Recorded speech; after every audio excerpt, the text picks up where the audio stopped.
New Zealand said on Monday it will move to its highest alert level, imposing self-isolation, with all non-essential services, schools and offices to be shut over the next 48 hours as the number of coronavirus cases more than double.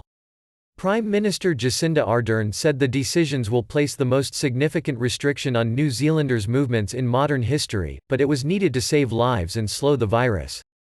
"We are all now preparing to go into self-isolation as a nation," Ardern said in a news conference, adding that tens of thousands of New Zealanders could die without these measures. People lined up outside supermarkets shortly after the announcement to stack up essentials, despite assurances from the government that there were sufficient supplies and stores will remain open.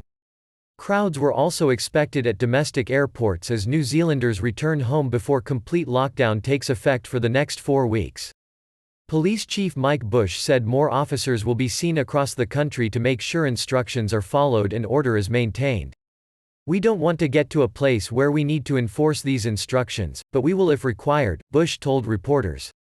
The number of coronavirus cases in New Zealand shot up to 102, more than double since Friday, as the country reported 36 new infections. New Zealand has had no deaths. Ardern said the cabinet agreed that effective immediately, the country of 5 million people would move into Alert Level 3 nationwide, and after 48 hours it will be at the highest Level 4. New Zealand has already closed its borders to foreigners.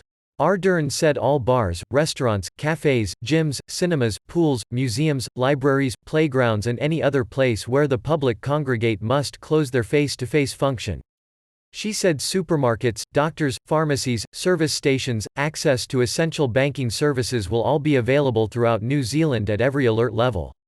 The move comes after neighbouring Australia, which has thousands of COVID-19 cases, started lockdown measures on Monday, but has stopped short of self-isolation. Schools will be closed from Tuesday, except for children of essential workers such as our doctors, nurses, ambulance drivers and police. Schools will close entirely from midnight Wednesday. Workplaces were asked to implement alternative ways of working. New Zealand's stock market reacted immediately to the announcement, plunging 10% to biggest intraday percentage drop ever.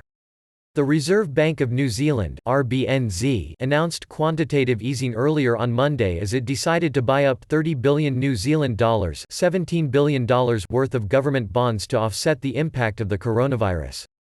Last week, the RBNZ slashed rates by 75 basis points and the government rolled out a $12.1 billion New Zealand dollars fiscal stimulus package to support businesses and citizens.